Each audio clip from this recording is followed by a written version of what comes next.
அவர் குழந்தைக்கு கொடுக்குற என்ன செல்லத்தை கொடுக்கணும் நீங்க எதிர்பார்க்கறீங்க? இப்ப வீட்டுக்கு வந்த உடனே பிஃபோர் பேபி வந்து என்னதான் தேடுவாரு? எனக்கு தெரியல இருக்க அப்படி சொல்லி தேடுவாரு. இப்ப வந்து நான் அவர் முன்னாடி நின்னா கூட டேய் தள்ளு பாப்பா தேடி போறாங்க. முடியலடா. இந்த மாதிரி இப்போ ட்ரெஸ் எடுக்க போறோம் அப்படின்னா என் பையனுக்கு ஒரு 1.5 வயசு தான் சார் ஆகுது. அவனுக்கு வந்து 2005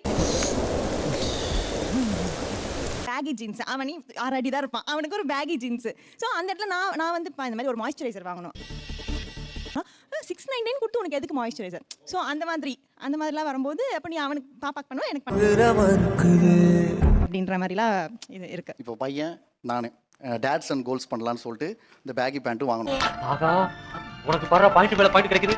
ஆமாடா டேட்ஸ் அண்ட் கோல்ஸா? ஆமாம், ஒரே மாதிரி ட்ரெஸ்ஸிங்லாம் பண்ணிட்டு போகிறது, இந்த ஷர்ட் கலரு பேண்ட்டில் ஒரே மாதிரி போகிறது சோலி முடிச்சு சேர்த்துக்கிட்டேன்னு வச்சுக்கோங்களேன். இப்போ நான் என் பையனோட போனேன்னா ஒரு 3000 முடிஞ்சிடும். அவங்கள சேர்த்துக்கிட்டேன்னா ஒரு 10,000 ஆகிடும் சார். அதுதான் சார் சார் நான் என்ன சார் தப்பு பண்ணேன்?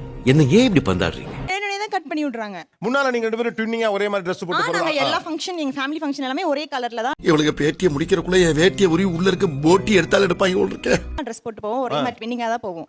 அப்போ பேபி வந்ததுக்கு அப்புறம் பேபி கூட ட்வின் பண்ணணும். இப்போ Dress வருமா வராதா? ட்வின்னிங்கா போணும் அப்படின்ற மாதிரி ஆயிடுச்சு. அப்போ நான் எங்கடா அப்படின்ற மாதிரி இருக்கு.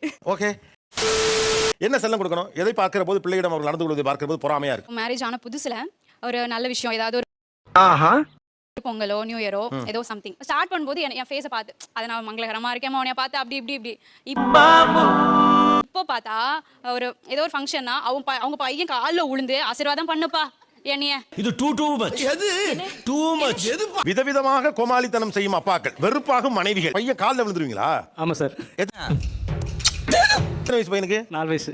இல்ல பையன் காலில் விழுகிறது சும்மா ஃபன்னுக்காக விழுவீங்களா? ஃபன்னுக்காக இல்ல, அது ஒரு சென்டிமெண்ட் இருக்கு. ஆக்சுவலி எனக்கு அப்பா கிடையாது. ஸோ என் பையன் பிறந்த பிறகு அப்பாவை பார்க்கறதுனால அப்பா நினைச்சு ஆசீர்வாதம் வாங்குறேன். ஆனா அதுக்காக பிள்ளை தெய்வமே நன்றி சொல்வே. உங்க காலில் ஜெனியூனா காலில் விழுந்து ஆசீர்வாதம் விழுவாங்க. ஆனா எனக்கு செகண்ட் தானே, நான் தானே ஃபர்ஸ்ட் வந்தேன். இப்ப பிரச்சனை நீங்க ஒரு தத்தியா இருக்கீங்கன்னு நினைச்சோம். ஆனா இப்படி ஒரு புத்திசாலியா இருப்பீங்கன்னு நினைச்சே பார்க்கல. ரொம்ப நன்றி. காலில் விழுகிறது ப்ராப்ளம் இல்ல, ஃபர்ஸ்ட் என் காலில் விழுகிறேங்கிறதா. இல்ல நான் அப்ப உப்பு தம்பி இப்ப காலில் விழுகிறதுல மேண்டேட். Yes yes. எந்தலாவே இப்ப நீங்க வெளியில கிளம்பி உங்க காலில் விழுந்து ஆசீர்வாதம் வாங்கி போவீங்களா? எல்லா நாளும் கிடையாது, முக்கியமான நாள் நல்லது கிடையாது. அதே மாதிரி இது என்ன பிரமாதம்? இது விட பெசலைட் ஒண்ணு இருக்கு. கூவுடா. வர நேரம்லாம் அவனுக்கு டாய்ஸ் அவனுக்கு வாங்கிட்டு வந்தா நான் சண்டை போடுவேன். எனக்கு ஏதாவது கம்மலோ ஜிமிக்கியோ எனக்கு ஏதோ 5 ரூபா 10 ரூபா பணம் கொடுத்து வாங்கிட்டா பரதேசி. 1000 ரூபாய் 1500 ரூபாய். குழந்தை வயிற்றுல இருக்கிற போது எல்லா மனைவிகளும் என்ன கேட்பாங்க, ஒரு கொஸ்டின் ஒன்று கேட்பாங்க. எப்பா குழந்தை பிறந்ததுக்கு அப்புறம் ஐ திங்க் அபௌட் இட் பாட்டி. அப்பா இல்லம்மா நீ தான் எனக்கு முத குழந்தை அப்படின்னு சொல்லுவாங்க. இப்ப அவனுக்கு பொம்மை வாங்கி கொடுப்பாரு, உங்களுக்கு என்ன வாங்கி கொடுப்பாரு? எனக்கு வாங்கி தரணும். தம்பி காமெடி வேண்டாம், நான் சொல்லிட்டேன். நானு பொம்மையா? எனக்கு பிடிக்கும்ல. என்ன பொம்மை பிடிக்கும்? எனக்கு டாய்ஸ் எல்லாமே பிடிக்கும் சார். உங்களுக்கு ஏதாவது வாங்கிட்டு வராரா இல்லையா? என்ன இது? அது இல்ல சார், எனக்கு வாங்குறாங்க. ஃபர்ஸ்ட் எனக்கு தான் வாங்கணும். இப்போ நான் வாங்கிட்டு போறேன். எனக்கு வாங்குறதுனால சரி ஓகே குழந்தையும் ஆசைப்படுவாங்க. நீங்க ரிவர்ஸ்ல நடக்கணும்ங்கறீங்க. அதாவது உங்களுக்கு வாங்கணும், அத பையன் கோச்சுப்பானே அவனுக்கு ஏதாவது வாங்கி கொடுக்கலாம். பக்கத்துல உங்க பிள்ளையை பார்த்து உங்களுக்கு என்ன பொறாமை? மேரேஜ் ஆகி ஃப்ரம் த டே 1 வந்துட்டு 2 பேரும் ஒட்டுக்காக சாப்பிடுவாங்க. வந்து தட்டில் ஃபுட் போட்டுட்டு வந்த உடனே ஃபர்ஸ்ட் வாய் மயில இந்தா அப்படின்னு எனக்கு தான் கொடுப்பாங்க. ஆனா இப்போ பாப்பா வந்ததுக்கு அப்புறம் ஐயோ எல்லாமே நான் சிங்கா போயிட்டு இருக்கேன். நீ அவளுக்கு ஊட்டிட்டியா அப்படின்னு கேக்குறப்போ அப்ப வந்து பாப்பா வந்ததுக்கு அப்புறம் நம்மளை இப்படி பண்ணிட்டாங்களே. யார நம்பர்னே தெரியல தாசண்ணா. பாப்பா சாப்பிட்டாலான்னு ஃபர்ஸ்ட் அது கேக்குறது, அது ஒரு இதுல கேக்குறோம். சரி டைம் ஆயிடுச்சு பாப்பா சாப்பிட்டாளா, அது ஒரு யதார்த்தம் தானே. சின்ன பிள்ளை என்ன உளறுகிறாய்? சாப்பிட்டா இல்லையான்னு ஒரு அப்பா தெரிஞ்சுக்கணும்னு விருப்பப்படுவார்ல. பாப்பா கூட்டணியே நீ சாப்பிட்டியா அப்படின்ற ஒரு இது கூட கேக்குறது இல்லைங்க.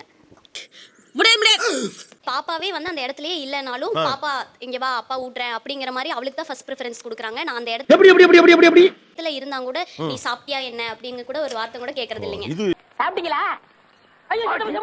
அவ்வளவு விசாரிச்சீங்க, நல்லா ஊட்டிலாம் விடுவாரா? ஆமாங்க சார், எப்பவுமே சாப்பிட உட்காந்தா ஃபர்ஸ்ட் வாய் மயில இந்தா அப்படின்னு சரி கேட்பாங்க. பட் ஃபர்ஸ்ட் பாப்பா கேட்டு அப்புறம் சரி மோஸ்ட்லி பாதி முன்னாடிலாம் பாத்தீங்கன்னா கேட்கும்போது என்னன்னா புருஷன் சாப்பிடணும், புருஷன் ஊட்டி ஒண்டாட்டி சாப்பிடணும், நான் சாப்பிட்டேன் அப்படிங்கறது வந்து அடிக்கடி ரெகுலரா சொல்ல ஆரம்பிச்சாங்க. அப்படிங்கிற ஓகே அப்ப பாப்பா கூட்டும்போது சாப்பிட்டுருப்பாங்க அப்படிங்கிற ஒரு மென்டாலிட்டியில நடிப்பு நடிக்கிறாங்க. இந்த நடிப்பெல்லாம் பார்க்க சகிக்காம தாண்டா சிவாஜி சீக்கிரமாவே கிளம்பிட்டா. சாப்பிட்டுக்கோங்களேன். சாப்பிட்டேன். அது உங்களுக்கு கன்ஃபார்மா தெரியும்ல? தெரியும். தெரிஞ்சும் நீங்க ஃபர்ஸ்ட் என்ன கேக்குறீங்க? பாப்பா சாப்பிட்டாலான்னு கேக்குறீங்க. இந்த அவமானம் உனக்கு தேவையா? எதுக்காக ரீஅஷ்யூர் பண்ணிக்கிறீங்க ஒரு அக்கறையில் இல்லையா பிள்ளை சாப்பிட்டுச்சா ஒருவேளை மிஸ் ஆயிருக்க வாய்ப்பு இருக்காங்க இப்போ அவங்க என்ன கேட்கறாங்கன்னா அந்த குழந்தை சாப்பிட்டுக்குன்னு தெரியும் அப்பயே அதை நீ ரீஅஷ்யூர் பண்ணிக்கிற அளவு அன்பா இருக்கியே என்ன ஏன் கேட்க மாட்டேங்கிற முன்னாலாம் டேய் சும்மாறா கேட்டுக்கிட்டு இருந்தியல்லப்பா இப்போ சாப்பிட்டியான்னு கூட கேட்க மாட்டேங்கிறியேன்னு கேட்கறாப்ல இனி மாத்திக்கிறேங்க சார் பக்கத்துல